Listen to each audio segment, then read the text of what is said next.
વડોદરામાં ફરી એક વખત શાળાઓની મનમાની સામે આવી છે। બાળકોએ શાળાના લોગો વગરનું સ્વેટર પહેરતા બાળકોને ધમકી અપાઈ। વડોદરાની પોદાર વર્લ્ડ સ્કૂલ જાણે કે સરકારના આદેશને ઘોડીને પી જતી હોય તેવું લાગી રહ્યું છે। વિદ્યાર્થીઓએ શાળાના લોગો વગરનું સ્વેટર પહેરતા જ શાળા સંચાલકો ધાક ધમકી આપવા પર ઉતરી આવ્યા છે। શિયાળાની ઠંડીમાં શાળાના વિદ્યાર્થીઓ સવારે શાળાના લોગો વગરનું સ્વેટર પહેરી પહોંચ્યા હતા। શાળા સંચાલકોએ શાળાના લોગો વગરનું સ્વેટર હોવાથી વિદ્યાર્થીઓને કાઢી મૂક્યા, સાથે વિદ્યાર્થીઓનું સ્વેટર પણ ઉતારી દેવાયું હતું। એટલું જ નહીં, સમગ્ર મામલે વાલીએ રજૂઆત કરતા શાળાએ ટ્રાન્સફર સર્ટિફિકેટ આપવાની પણ ધમકી આપી દીધી। વાલીઓનો આરોપ છે કે પોદાર સ્કૂલ ઓનલાઈન ડ્રેસ વેચે છે અને 2 બાળકોના ડ્રેસની કિંમત 28,000 રૂપિયા છે। વાલીઓનું કહેવું છે કે શાળા જે કપડાં વેચી રહી છે તે ઘણા મોંઘા છે, જેથી તેમને બહાર સ્વેટર લેવા પડી રહ્યા છે। પરંતુ અહીં સવાલ એ છે કે આખરે ખુદ શિક્ષણ મંત્રીએ આદેશ કર્યા છે કે શિયાળામાં શાળાઓ સ્વેટર પહેરવા મુદ્દે પોતાની મનમાની નહીં ચલાવી શકે, તો પછી શાળાઓ કોના જોરે આટલી મનમાની કરી રહી છે? શા માટે આવી શાળાઓના લાયસન્સ રદ કરવામાં નથી આવતા? ખંભાત નગરપાલિકાની વોર્ડ મીટિંગ તોફાની બની। ભ્રષ્ટાચાર મુદ્દે સત્તાપક્ષ અને વિપક્ષ સામસામે આવ્યા। આણંદની ખંભાત પાલિકામાં બોર્ડ મીટિંગમાં હોબાળો મચી ગયો। બોર્ડ મીટિંગમાં સત્તાપક્ષ અને વિપક્ષના સભ્યો સામસામે આવી ગયા। બોર્ડ મીટિંગનું વાતાવરણ એટલી હદ સુધી ઉગ્ર બન્યું કે હોલમાં એકબીજા સામે અસભ્ય ભાષાનો પ્રયોગ કરવા લાગ્યા। પાલિકાની બોર્ડની બેઠક મળી હતી, જેમાં વિપક્ષે કથિત આર્થિક ભ્રષ્ટાચારનો મુદ્દો ઉઠાવ્યો। વિપક્ષે બેઠક રૂમમાં જ ઓડિયો ક્લિપ વગાડી ભ્રષ્ટાચારને લઈ સત્તાપક્ષ પર આરોપ કર્યા। વિપક્ષના આરોપ બાદ સત્તાપક્ષના સભ્યો પણ ઉકળી ઉઠ્યા। શાસક અને વિપક્ષના સભ્યો એકબીજા સામે બોલાચાલી પર ઉતરી આવ્યા, જેના કારણે મીટિંગનો માહોલ ગરમાઈ ગયો। બાદમાં વિપક્ષના સભ્યોએ પાલિકાની બહાર આવીને વિરોધ પ્રદર્શન કર્યું।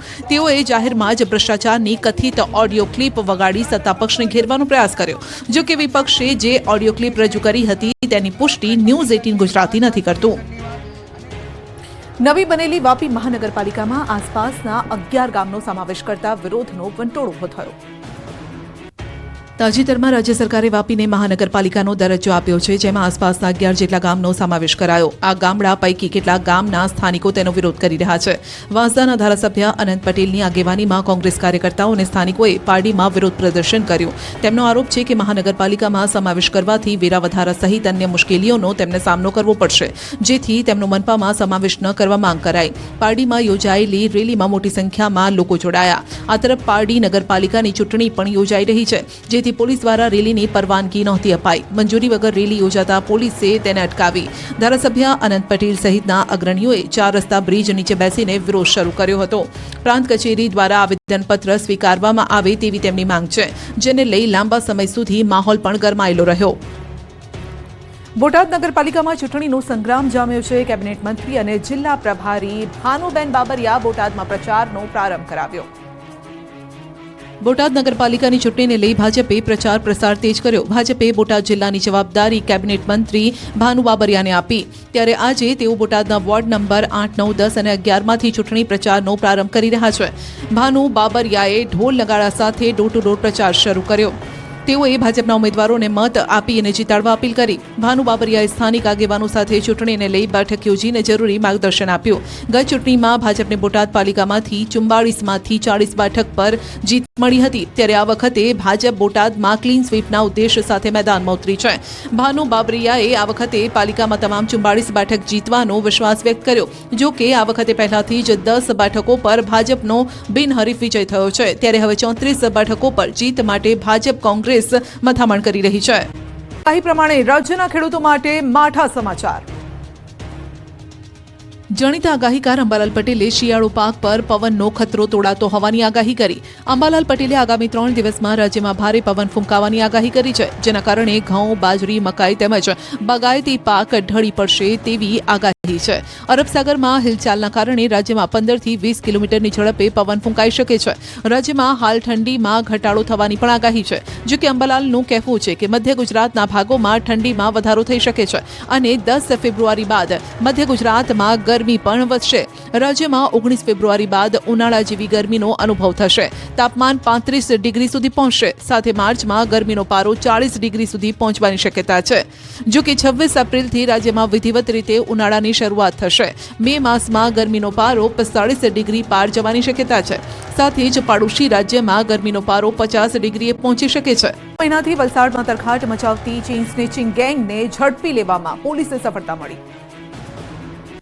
વલસાડ જિલ્લામાં છેલ્લા એક મહિનામાં ચેઇન સ્નેચિંગ અને ચોરીની ઘટનાઓમાં વધારો થયો છે. પોલીસે તસ્કરોને ઝડપી લેવા માટે ઓપરેશન શરૂ કર્યું, જેમાં તેમને સફળતા મળી. વલસાડ રૂરલ પોલીસ સ્ટેશન હદમાં 2 મહિલાઓના ગળામાં ચેઇન આંચકી ફરાર થઈ ગયા હતા. તો તિથલ રોડ પર બાઇક પર આવેલા 2 શખ્સોએ મહિલાના ગળામાંથી ચેઇન સ્નેચિંગનો પ્રયાસ કર્યો. સ્થાનિકોને હથિયાર બતાવી ધમકી આપી ફરાર થયા. આ પ્રકારની ઘટનાઓ જિલ્લા પોલીસ માટે માથાનો દુખાવો બની છે. એક જ મોડસ ઓપરેન્ડીથી ઘટનાને અંજામ આપતી ગેંગને ઝડપી લેવા પોલીસે 500થી વધારે સીસીટીવી ચેક કર્યા. બાતમીદારોનું નેટવર્ક પણ સક્રિય કર્યું. સિવિલમાં ઉંદરોનું રાજ હોય તેવા દ્રશ્યો સામે આવ્યા. અનેક સુવિધાઓના દાવા કરતી હોસ્પિટલમાં દર્દીઓ ઉંદરોથી પરેશાન. રાજકોટ સિવિલમાં છેલ્લા ઘણા સમયથી ઉંદરોએ આતંક મચાવ્યો છે. સિવિલમાં જાણે ઉંદરોનું રાજ હોય તેવી સ્થિતિનું નિર્માણ થયું છે. આ દ્રશ્યો પણ એ વાતનો પુરાવો આપી રહ્યા છે. રાજકોટ સિવિલ હોસ્પિટલમાં ઉંદરોનો આતંક સામે આવ્યો. સિવિલ હોસ્પિટલમાં સારવાર લઈ રહેલા નાના બાળકો પણ ઉંદરોના ત્રાસથી નથી બચી રહ્યા. ન્યૂઝ 18 સાથેની વાતચીતમાં એક માસૂમના પિતાએ જણાવ્યું હતું કે તેમના દીકરી સિવિલ હોસ્પિટલમાં સારવાર લઈ રહી હતી. એ દરમિયાન તેમને બચકું ભરી દીધું હતું. એમના માતાને પણ ઉંદરે બચકા ભરી લીધા હતા. તો આવા અન્ય દર્દીઓ પણ મળ્યા કે જેમણે ઉંદરોના ત્રાસ અંગે જણાવ્યું હતું. દર્દીઓએ કહ્યું હતું કે સિવિલ હોસ્પિટલમાં ફ્રૂટ તેમના માટે લાવવામાં આવતું હતું જે ઉંદરો ખાઈ ગયા હતા. આવા ફ્રૂટ ખાવાથી તે વધુ બીમાર પડી શકે છે. તો અહીંયા દર્દીઓના સગાઓએ પણ જણાવ્યું કે સિવિલ હોસ્પિટલમાં ઉંદર મોટા પ્રમાણમાં છે, જેમના કારણે તેઓને સતત ડર લાગ્યા કરે છે. ત્યારે કોવિડના સમયે બનેલી નવી સિવિલ હોસ્પિટલમાં જ ઉંદરોનો ત્રાસ સતત વધી રહ્યો છે. ત્યારે તાત્કાલિક ઉંદરોના ત્રાસમાંથી દર્દીઓને મુક્તિ આપવામાં આવે તેવી માંગ પણ દર્દીઓના સગા કરી રહ્યા છે. સિવિલ સુપ્રિન્ટેન્ડન્ટનું કહેવું છે કે ઉંદરોના ત્રાસની ફરિયાદ મળી છે. ઉંદરો અને પેસ્ટ કંટ્રોલ માટે સેન્ટ્રલ એજન્સીને કોન્ટ્રાક્ટ આપવામાં આવ્યો છે, પરંતુ એજન્સી તરફથી કોઈ જવાબ નથી મળ્યો. એજન્સીને આ મામલે રિમાઇન્ડર પણ કરાવ્યું છે, પરંતુ ત્યાંથી માત્ર વાયદા જ મળ્યા કરે છે. ત્યારે સવાલ એ છે કે એજન્સી અને તંત્રના પાપે દર્દીઓ ક્યાં સુધી ઉંદરોથી હેરાન થતા રહેશે.